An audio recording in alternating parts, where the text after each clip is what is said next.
Through the latter half of the 19th century, the Darwinian idea was looking increasingly shaky. The absence of a coherent theory of heredity was Darwinism's principal shortcoming.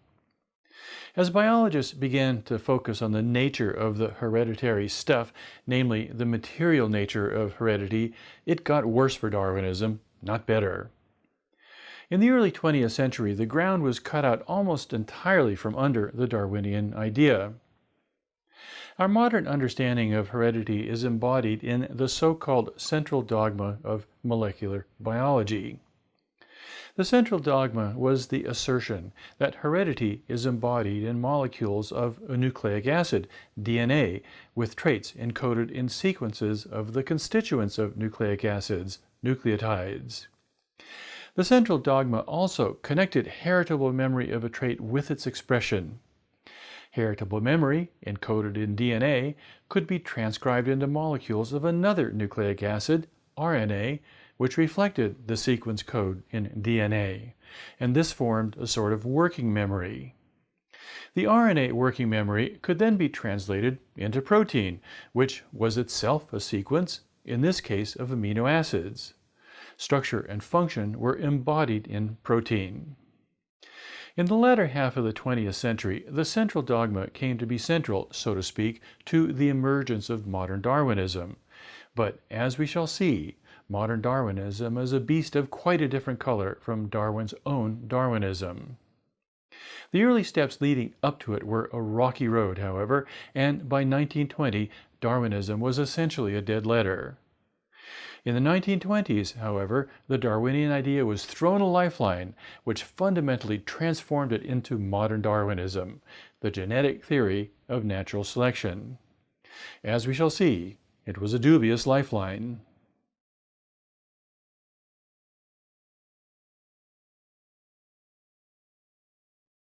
By about the middle of the 19th century, everyone was pretty much convinced that heredity was particulate, that is, heredity was carried on particular structures within the cell. But where and on what? Nobody really knew.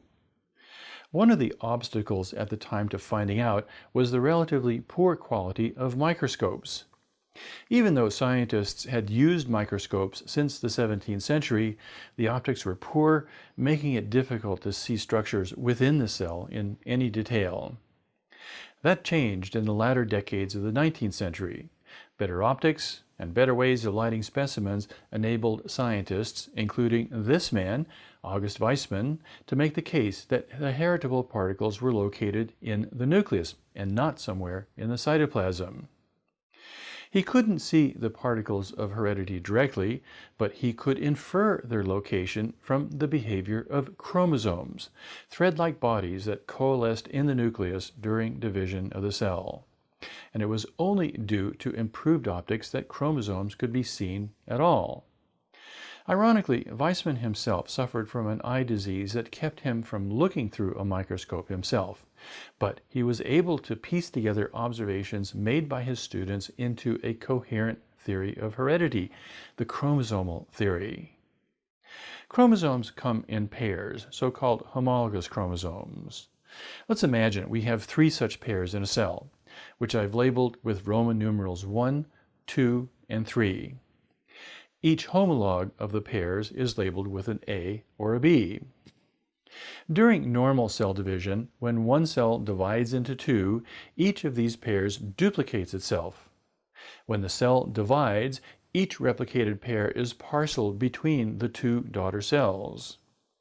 The 2 daughters therefore each have the same complement of 3 pairs of homologous chromosomes as did the parent cell. What led Weismann to his chromosomal theory was the peculiar behavior of chromosomes in the cells that produce the gametes, the ova and the sperm. This was different from the way chromosomes were parceled out in normal cell division. Now, I'm going to be leaving off an enormous amount of detail here because it's very easy to get lost in the weeds. I want to just make a simple point, so I'll try to make it simply. Let's illustrate by focusing on just one chromosome pair, 1A and 1B in our terminology. Production of a gamete involves 2 sequences of replication, not just one. The first step is for the homologous chromosomes to replicate as normal. In the next step, an additional replication event and cell division produces not 2 but 4 daughter cells, each of which contains a copy of one of the homologous chromosomes.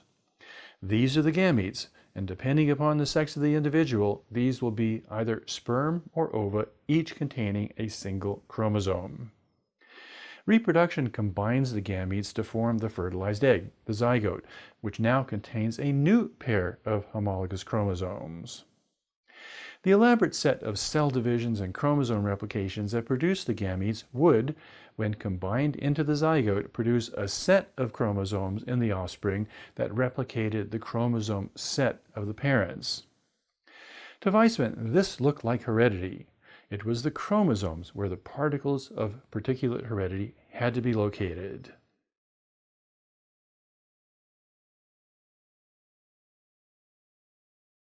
The alternative to the chromosome theory was proposed by this man, the Bohemian monk Gregor Mendel. Mendel was a contemporary of Darwin's. A match between the two would seem to have been a match made in heaven. Darwin needed a coherent theory of heredity, and Mendel had developed one. Yet the two never connected. Why? Mendel lived and worked in a remote corner of the Austrian Empire, in the southeast part of the present Czech Republic. And he published his work only in a regional scientific publication. It's unlikely that Darwin even knew of Mendel's work. As it happened, very few of Mendel's contemporaries knew of his work either. It was only in 1900 that his work was rediscovered by this man, the Dutch botanist Hugo de Vries. It was de Vries who saw how Mendel had nailed down the theory of particulate heredity.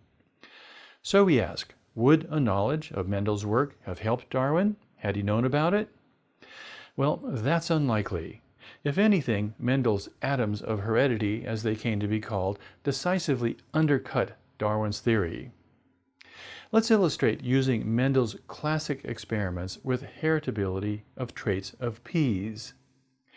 Pea plants normally have green peas in their pods, of course, but some pea plants have yellow-colored peas.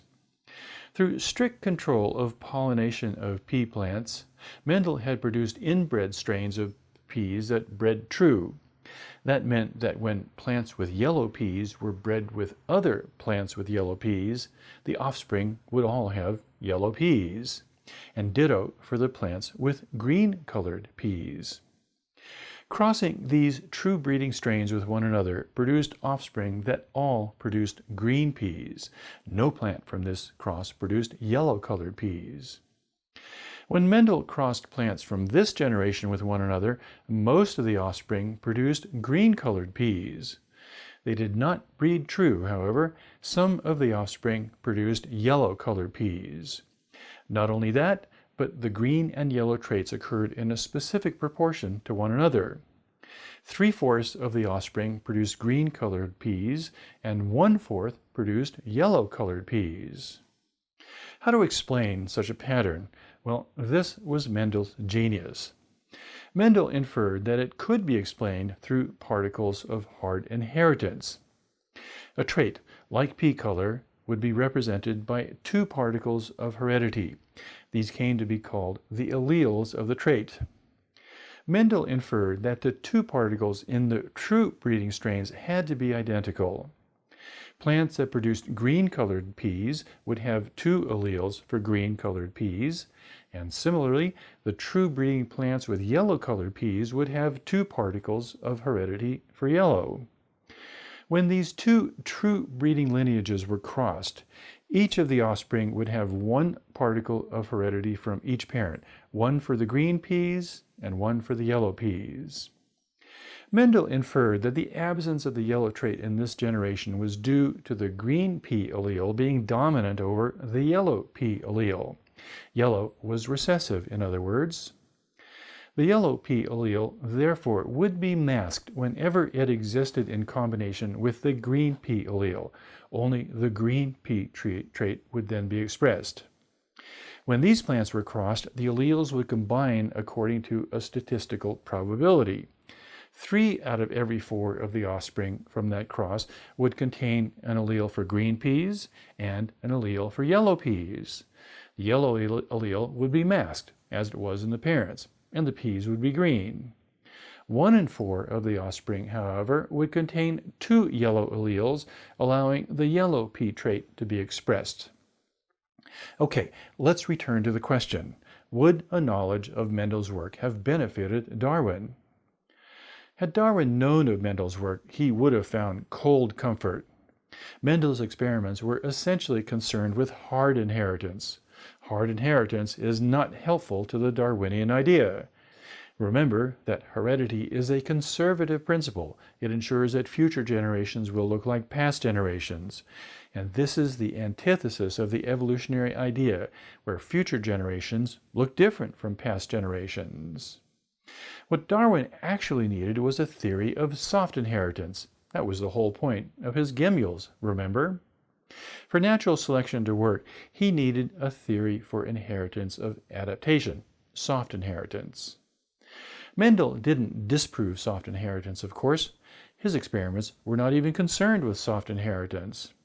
But Mendel's atoms of heredity, once they were rediscovered in 1900, proved to be the shiny object that focused everyone's attention on hard inheritance. As a result, things just went from bad to worse for Darwinism.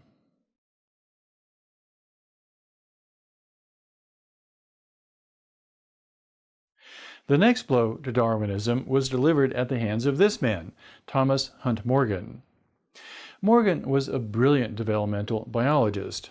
Early in his career, he became fascinated with the relationship between development and heredity. Now, remember what we said in an earlier episode about embryological development and its vitalist predilections. Philosophically, Morgan was a positivist, and if it could not be demonstrated experimentally, it had no validity for him. Vitalism was not amenable to experiment. So, to a positivist like Morgan, vitalism was unscientific mumbo-jumbo. Embryology was a vitalist redoubt, which Morgan thought was ripe for an experimental approach. So he focused his attention on the heritability of traits, and his lab rat, so to speak, was the fruit fly, Drosophila melanogaster, the black-bellied fruit lover. At the time, the theory of heredity contained a fundamental paradox. Morgan resolved that paradox, and in so doing, he developed his own theory of evolution, which he called mutationism. Weismann's chromosomal theory of inheritance located heredity, by now called genes, in the cell's nucleus, associated somehow with the chromosome. Mendel had identified heritability as carried on unidentified particles of hard inheritance. Mendel, nor anyone else for that matter, had any idea what or where these particles were. Here's the paradox. There could be thousands of traits, and therefore thousands of different Mendelian genes.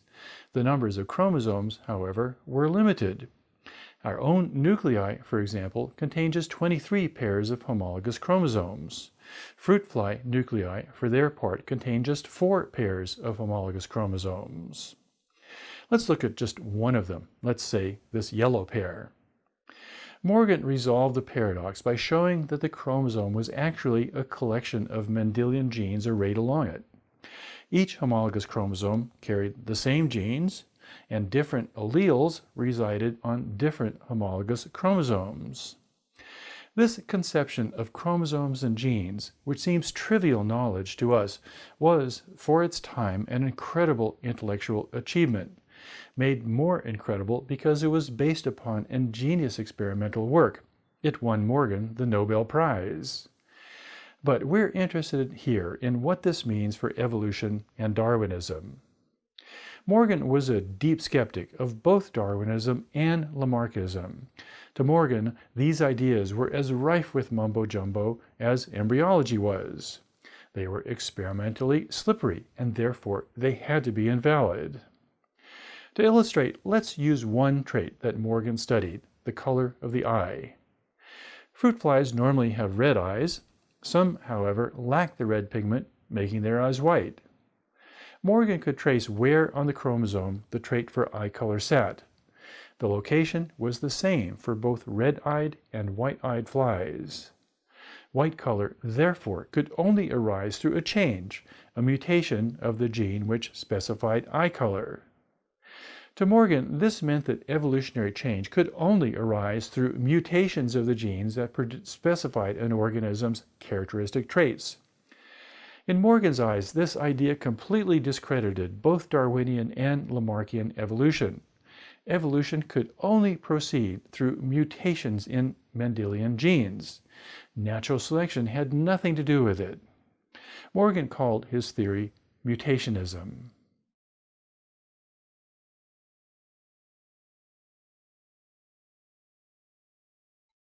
This sorry condition was where Darwinism sat in the 1920s. A new theory of heredity was emerging, all of it supported by experimental evidence, and none of it was friendly to the Darwinian idea. It wasn't a good place to be. Then came a lifeline thrown by these three men working more or less independently. They were a British statistician, Ronald Fisher, Sewell Wright, an American geneticist, and J.B.S. Haldane, one of those always interesting polymaths that seem to come out of the English universities. We'll encounter him again when we visit the origin of life. What the three had in common was an emerging strain of Mendelian thought that focused on statistics, in particular on the statistical behavior of Mendelian genes in populations. Since 1908, the basic statistical theory had been worked out. It was called the Hardy-Weinberg equilibrium, and it was as unfriendly to the Darwinian idea as the Mendelian gene was, and here's why. Let's imagine that we have two types of fruit flies, a red-eyed type and a white-eyed type. In a breeding population of these two types of fruit flies, each type would contribute gametes, alleles really, to an imaginary gene pool. Just for illustration, let's assume that 75% of the genes in this gene pool specified red eyes, while 25% specified white eyes.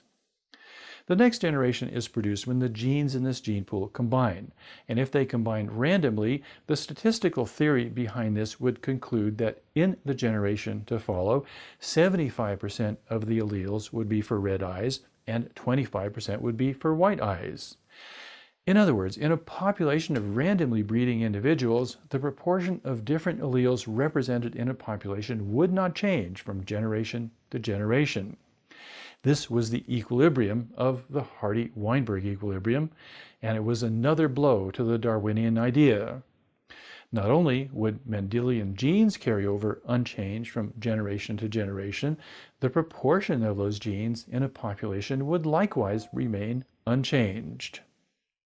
What Fisher, Haldane, and Wright did was to ask what would happen if there was some bias in breeding. Imagine, for example, that red-eyed fruit flies normally had a 50% chance of breeding, and fruit flies with white eyes would likewise have a 50% chance of breeding. Fisher and Wright asked what would happen if something changed in the environment that biased the likelihood of breeding.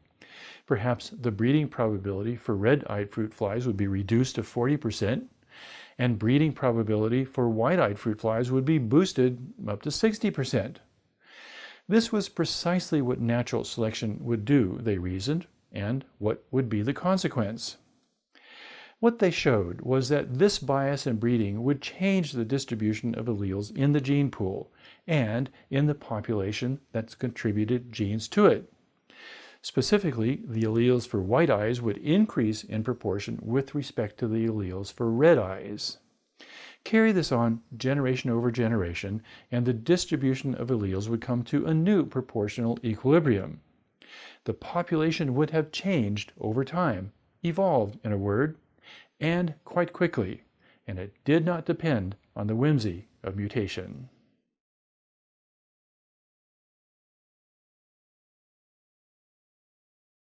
So, Darwinism was saved by a stroke of mathematical genius that represents, in my opinion, one of the great intellectual achievements of the 20th century, easily on a par with the quantum mechanics revolution in physics.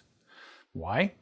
Because it reconciled two supposedly incompatible ideas, Mendelian genetics and Darwinian selection. However great the achievement, though, it was a dubious reconciliation. The genetic theory of natural selection represents the triumph of the doctrine of hard inheritance. But notice there's something missing here, the organism. According to the genetic theory, disembodied gene pools were really where the evolutionary action was. Organisms are thereby reduced to being mere vehicles for genes. Attributes that are specific to organisms, notably adaptation, are missing altogether. The genetic theory therefore represents a profound alienation of the biology of evolution from the theory of evolution. Okay, so far I've been outlining the conventional story, no, the orthodox story behind the emergence of modern Darwinism, and you can find the story everywhere one looks.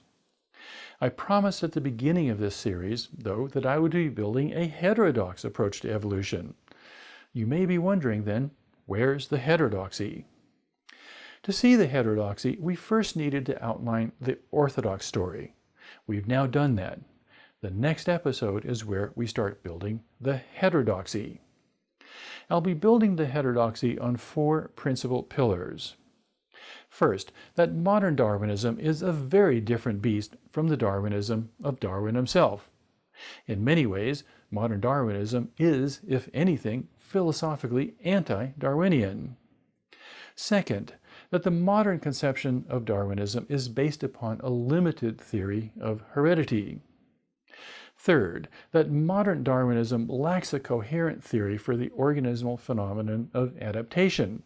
And without a coherent theory for adaptation, modern Darwinism is doomed to incoherency. And finally, that a coherent theory of evolution will be built upon a coherent theory of the unique attributes of life: purposefulness, intentionality, and cognition. Okay, let's get heterodox.